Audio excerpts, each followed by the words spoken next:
A little while ago, I watched Magic Mush's video on the shortest game of all time. A very good video where he dives into the nuances and explores the question of how short a game can truly be. In the video, he comes to the conclusion that Rudolph the Red-Nosed Reindeer for the Wii is the shortest game of all time released on consoles. The game is a minigame collection with a story mode and has only 4 minigames total. His final playtime for the story mode were as follows. Including cutscenes, it was 10 minutes and 40 seconds. Without cutscenes, it was just under 9 minutes. Finally, counting pure gameplay only, it's 6 minutes and 47 seconds. So remember that. That's what we're shooting for. And I think I have a new contender for the shortest. Elmo and Grouchland for the Game Boy Color. I actually had this game when I was really little, and I remember how short it was. So, I say let's put it to the test. Let's review Magic Mush's rules. Rule number 1, the game must be officially released on consoles. Yep, it's on the Game Boy Color. Rule number 2, you must beat the game legitimately. No problem.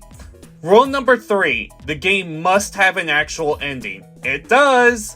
Finally, rule number 4, you must experience all the worthwhile content to count. Yep, in one playthrough, you can. Looks good so far. Some background on this game. The game was published in October 1999 and was developed by Bonsai Interactive Corp and was published by New Kid Co. Naturally, the game is based on the movie with the same name. Never watched the movie, so how did I get this game? Well, that's a mystery. So, start the game up and we immediately are put into the options menu. We can toggle sound, music, and difficulty. I'm going to be playing on hard because go big or go home at Sesame Street. The intro plays and it talks about how much Elmo loves his blanket. Before the game says his blanket is gone? Game, Elmo still has his blanket in his hands. So, we press start to begin. Stage 1, Sesame Street. Run across the street avoiding the water from fire hydrants in pursuit of Elmo's blanket. You collect these sparkly things which increases your score and restores your health. You can also collect hearts to gain extra lives. The stage for me lasted 25 seconds before it was over. Elmo jumps into a trash can and we're at stage 2, Journey to Grouchland. Elmo is falling and you have to avoid things like trucks, pink elephants, and fish bones. This is one of the longest stages at under a minute, so brace yourselves. Stage 3, Foggy Grouchland. You grab a fan and use it to blow away the stink clouds as you make your way through Grouchland. I like how after you blow the stink cloud away, the Grouches just look so upset at you. Do it 4 times and the stage is done. Stage 4, Huxley's Chopper. The only boss fight in the game. You can use fire hydrants to shoot at Huxley who follows your blanket. But can this even be considered a boss fight? Huxley doesn't even attack you. Whatever, he goes down in 4 hits. On to the next stage. Stage 5, Mind Games. It's a minecart stage! Can you believe as a little kid I had trouble on this stage? It's mainly due to how hard it was to see on the Game Boy screen. Not much else to say here. Duck down to avoid the low-hanging lights and stalactites. Make it to the end and you're ready to move on. Stage 6, Jumping in a Dump. A platforming stage. Here you have to reach the exit, which is at the top right. The conveyor belts can move you and mess with your movement. Otherwise, it's fairly easy. Not much else to say other than I actually died on this stage. Next! Stage 7, Flowers, Bugs, and Bugs. Go through the path and avoid the bugs which hurt Elmo for some reason. This is so short you can run through it without avoiding the enemies. And done! Final stage, Huxley's house. All you have to do is walk to the end, avoid the enemies, and jump up these platforms and grab your blanket on the rooftop. That's it. Game over. The end. Roll credits. My final time, including intro and credits, it took me 7 minutes and 15 seconds to finish the game. But of course, that's being generous. Cut the intro and credits and we come down to 5 minutes and 40 seconds. New record! And I'm not done. Cut out the stage transitions and only count when inputs can be made. And with the stage times I denoted, it goes down to 5 minutes and 14 seconds. Amazing! Keep in mind, this wasn't a speed run.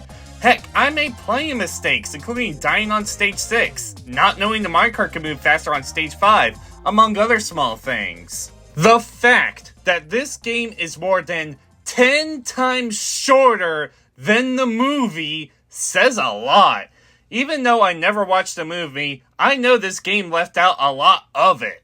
And in case you're wondering, I did do a playthrough on easy, and it's much of the same. The only changes that I noticed were that Huxley only takes 3 hits on easy, and jumping in a dump is made slightly easier as the exit is at the bottom rather than the top. But those are the only changes as far as I can tell. So, that's everything. Now time to claim my victory as I found the real shortest game of all time. But I don't feel like I can. Here's the thing. I'm obviously not the target audience for this game, as it's clear its audience is basically toddlers. Literally, baby's first platformer. Yeah, it's a baby tweet game. One for little phoenixes that whine and complain about games being too hard for them. Perfect for Blair. I'm not a baby phantom. Stop calling me that. Then stop acting like one. That's enough, you two. Ugh, where was I? What I'm saying is, a toddler would struggle much more with this game. I was also trying to complete the game as fast as I could on my first attempt. I did make mistakes, but consider the variables in completion time. If I slowed down and intentionally made sure I didn't take a single hit, that would have made things longer. And if I truly wanted, I could have just jumped on the first stage for 24 hours. But does that make it a 24-hour long game? No, of course not.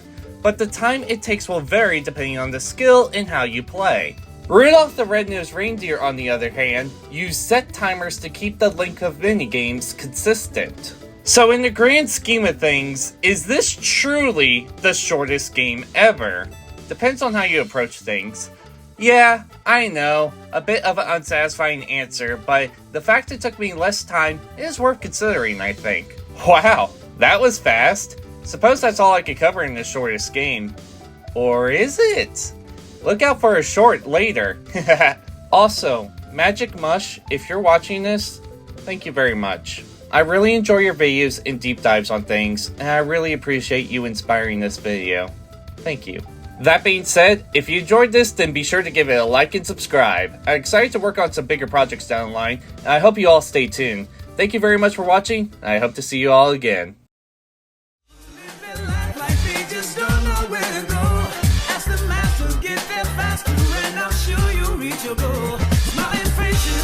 Places, all amalgamate to one.